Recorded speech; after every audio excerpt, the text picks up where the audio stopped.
اس کے اوپر جو فرض ہے اس کو عائد کرو، نفلیں ہیں ان کی ترغیب دو لیکن مجبور نہ کرو۔ دوسرا مسلک یہ ہے کہ ہر چیز کا سختی کے ساتھ لوگوں کو پابند کرو، فرض بھی اور سنت بھی، تاکہ وہ چھوڑ نہ جائیں۔ اس میں چند ہی لوگ ادا کرتے ہیں لیکن دل سے یہ ہے کہ سب لوگ ادا کرتے ہیں لیکن ذرا جبر سے۔ یہ دو مسلک ہیں، جس کا جو چیز چاہے مسلک اختیار کرے۔ عرب جو ہیں وہ زیادہ تر اول ذکر مسلک کے پیرو ہیں۔ جتنے عرب ملک ہیں یا جہاں عربی بولی جاتی ہے، کیونکہ بہت سے عرب نہیں ہیں لیکن ان کے ہاں عربی بولی جاتی ہے جو ایک خاص عرب کا ذہن ہے، وہاں زیادہ تر سنتوں کو بالکل اختیاری چھوڑ دیتے ہیں، خاص طور سے عبادت میں۔ لیکن اس میں یہ ہے کہ زیادہ تر لوگ پھر ادا نہیں کرتے، لیکن اس آسانی کی وجہ سے ممکن ہے کہ شاید بعض لوگ فرض ادا کرتے ہیں تو پہلے شاید نہ ادا کرتے ہوں، کیونکہ یہ آسان ہے کہ مسجد جاؤ اور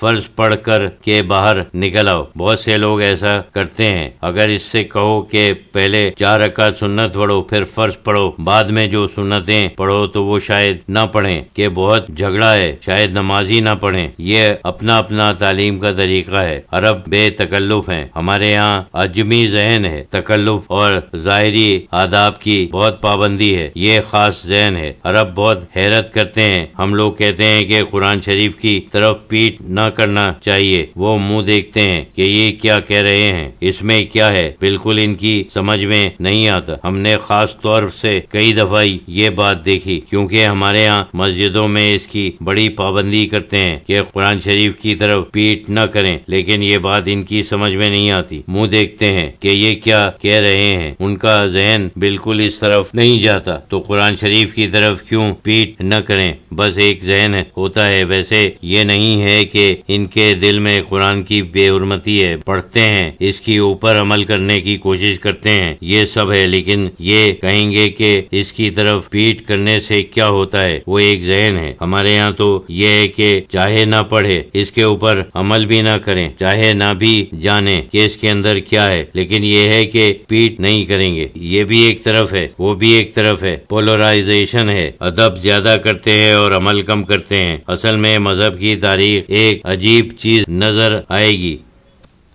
جیسے حضور صلی اللہ علیہ وسلم کے زمانے میں آپ کا مسلک تھا اور سارے کام اس لیے ایک مسلک کے اوپر ہوتے تھے، لیکن جیسے وقت گزرتا ہے انسان کی فطرت یہ ہے کہ 2 کیمپ بن جاتے ہیں، ایک چیز کو لیتا ہے، دوسرا دوسرے پہلو کو لے لیتا ہے، اس میں وہ ٹکراؤ بھی کرتے رہتے ہیں۔ ہمیشہ یہ چیز رہی ہے اور ابھی تک ہے۔ ہر مسئلے میں تم دیکھو گے کہ 2 مقابل گروہ ہیں جو ایک دوسرے کے اوپر اعتراض کرتے ہیں اور الگ الگ مسلک رکھتے ہیں۔ کچھ انسان کی فطرت ہے، نرمی اور سختی ضروری ہے۔ بہرحال اسلام نہایتی آسان چیز ہے اور اس میں پابندی بہت کم ہے۔ اصل جوہر آدمی کے اوپر فرض اور واجب کا دیا گیا جو بہت ہی کم ہے اور بہت ہی آسان ہے۔ اگر اس کا روحانی مقصد اگر سمجھا دیا جائے تو اس میں کوئی سختی نافذ نہیں کرنی چاہیے۔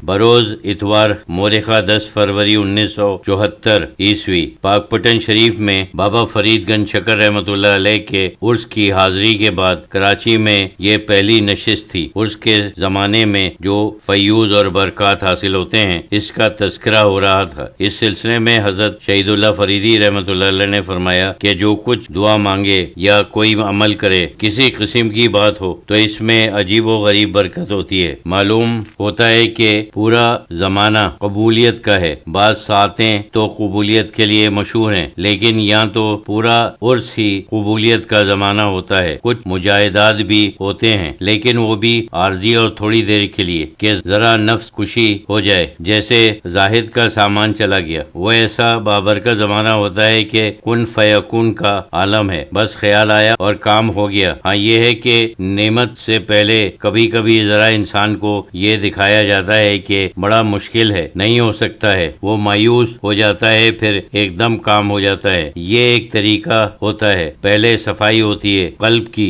ایک صاحب نے کہا کہ جنتی دروازے سے نکلنے کے لیے مجھے نیچے بھیج دیا، تقریباً 6 گھنٹے وہاں کھڑے رہے، جگہ نہیں ملی، ڈنڈے بھی پڑے، واپس آئے تو فلاں صاحب کے ساتھ جا کر 5 منٹ میں ہو آئے۔ حضرت صاحب رحمۃ اللہ علیہ نے فرمایا کہ ہاں یہ بھی ہوتا ہے، وہاں یہ بھی ایک سبق سکھانا پڑتا ہے کہ یہ اسباب جو ہیں وہ کوئی کام نہیں آتے، جیسے پاس وغیرہ جنتی دروازے سے گزرنے کے لیے ملتے ہیں۔